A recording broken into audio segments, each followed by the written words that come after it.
So today, guys, we want to just set the table for where we are in terms of the market and where we are going forward. And look, we've seen, huge amount of supply here between Labor Day and the Fed meeting that came on the 26th. All of a sudden, we have spreads back. Index spreads are back, 9, 10 basis points from the lows.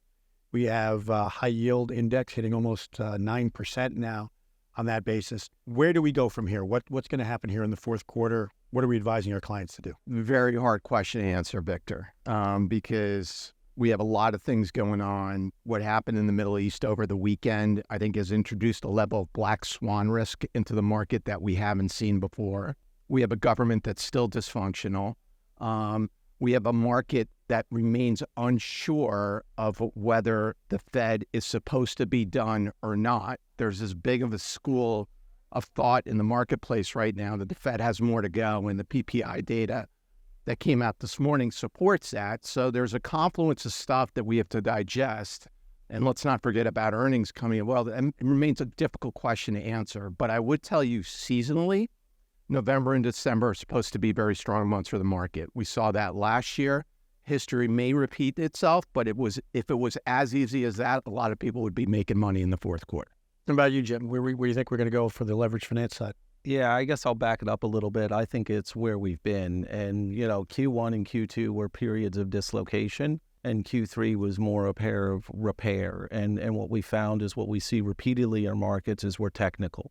And so when the market feels good, a lot of people try to jump through that hoop and hit the market, and that's exactly what September was. I think leading into that, we saw an economic environment that people had a little bit more conviction, despite the fact there's a lot of uncertainty that Moshe was just discussing.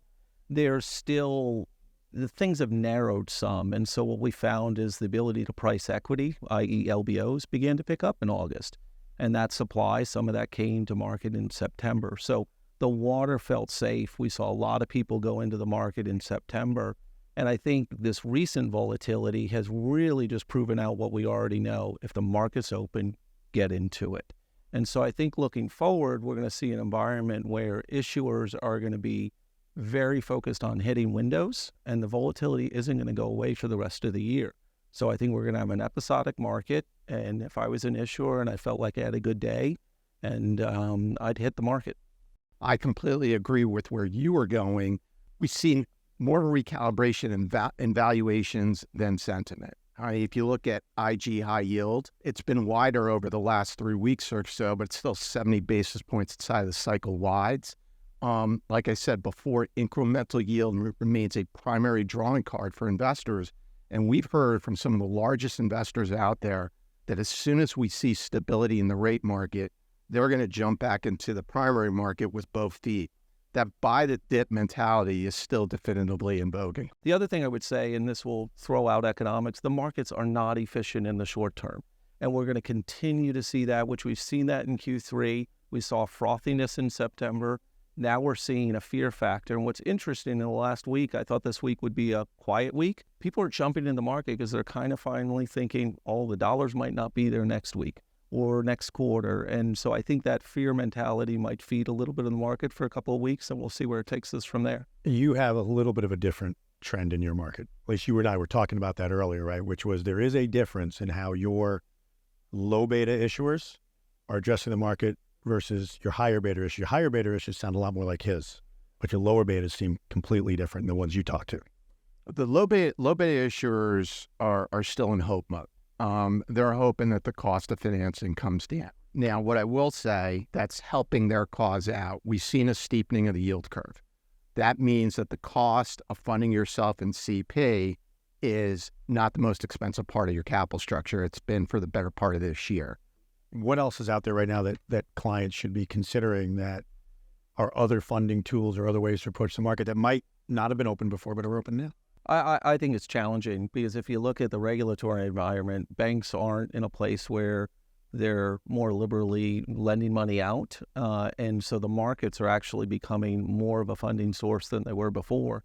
And so from a liquidity perspective, you have to approach the market when you need to. I think there's, in my market, there is also the private credit, which is absorbing some of this, but that cost of capital isn't any cheaper. And so while it's a form for some borrowers, it's not necessarily a cheap bridge. And look, for most people, A bond deal is 10, 15, 20% of their capital structure. They're not refinancing their entire balance sheet unless you're doing a leverage buyout day one. And so you're kind of dollar cost averaging yourself into what may be a decent market, a little bit of a choppy one, or at times a good one. Victor, on the IG side, I think there will be continued exploration of the convert product as long as these rates remain where they are.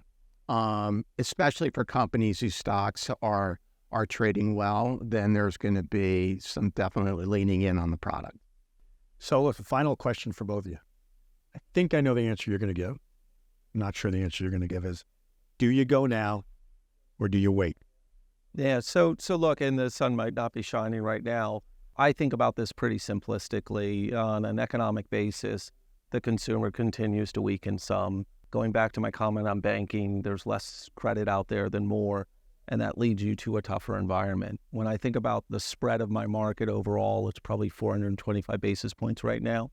In the last couple recessions, and I'm not talking about 01 and 08, I'm talking 11, 16, 18, that credit spread was 1,000 basis points. So waiting, you're making a bet that the Treasury is going to tighten materially if we see anywhere of a widening of credit spreads with a market that should have a few more defaults. So again, if the market window is there and you're not repricing your entire balance sheet, you're supposed to take advantage of the good days.